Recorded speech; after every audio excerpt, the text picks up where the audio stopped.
hype me up. Okay, we're going to do another example. We're going to copy from the same grouping of sketches that I have, and this time I'm going to use the lasso tool, which is the tool right beneath the rectangular marquee tool, and this lets me draw a freeform shape. And again, I'm going to copy, Command C, do a new file, Command N, and then Command V for paste.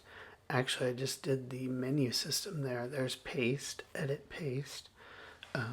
If you don't like shortcuts, I'm going to apply a threshold, find a really happy medium for my threshold, make sure all my details show up if there are any. Notice that I went too far there, and bringing it back a little bit.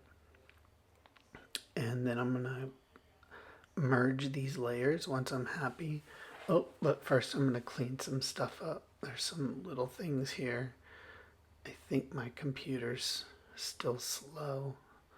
So I'm going to clean up that edge and maybe clean up some other details. And we're going to merge these layers. And again, that's an easier route than having to save this, open it up in Illustrator, and do it that way. When we merge them, we can just copy it over directly to Illustrator. So I'm going to finish up this cleaning, and we'll merge this, and I'll see you then.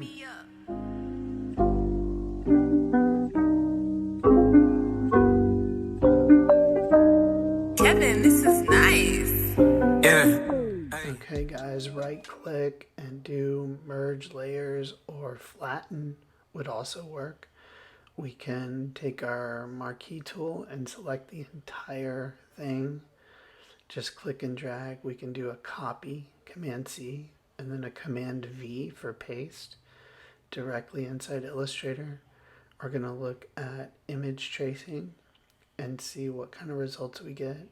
It looks like I get some jagged circles there, so I'm going to go to details, or image trace preferences, drag down my noise, bring up my other options, and just find, I always like my shapes a little bit more curvy than jagged, so that's that default that I kind of like. Drag noise down and the others where they are.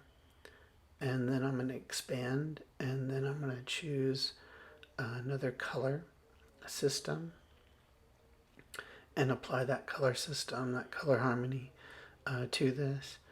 I think I'm going to go with my next one on the list there. I think it's going to be split complementary or triadic. I can't remember. Yeah, split complementary. And find something I'm happy with. It's weird that it's very similar, or kind of similar to the same colors that I picked for my first one, but sometimes that'll happen. So remember always to save out once you're happy with something, to save your group out and label it, just so you know what you've done, and start to colorize your shape after this using your live paint bucket. For once in your life. But I get it, I swear.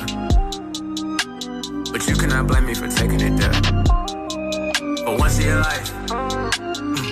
Be real with a nigga for once in your life. Something I did different with this one is actually color the background, which if you actually flatten it, you can actually fill that background color with a color. So you might want to do that if you have that option. I'm going to put in my 4.5 by 6 inch clipping mask there. And I'm going to scale up my shape and rotate it again. Try several ways. Notice that my background doesn't exactly fit into that clipping mask area, so it looks like I might have some white parts, but there are ways around that. If I were to do another rectangle and fill it with that same color of brown, you would notice that those are actually two different fill shapes. So There I have applied my clipping mask, and I'm going to actually fill in those empty spots by just making another rectangle here and pushing it to the back. The shortcut for pushing back shapes is Command left bracket. If you want to bring that shape up. You know what I'm doing now is I'm actually going back into the clipping mask without undoing the clip or without releasing the clipping mask. If you double click on your clipping mask design, you can actually go in and change that design and rotate it or scale it up, whatever you want to, without having to release the clipping mask. It's kind of cool. So again, I'm going to put in my title, year, and name, and I'm just going to copy those over from my first design and try to match those up. I'm going to keep them all selected. I'm probably going to nudge or move them. Maybe they'll be nice enough to snap to those edges, and I'll just highlight the text and come up with a different title. Be creative, be fun. However you're feeling that day, however you feel like creating that title, it's up to you.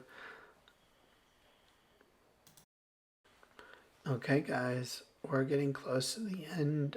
There's another example for you, and again, they should all look like this. I think the last thing that I'm going to do is make a black frame around this, which you might not see in here, but again, I'm just centering this. I may pull out a guide for that, or oh, there it is, and we'll see you next time. We'll keep going with another example.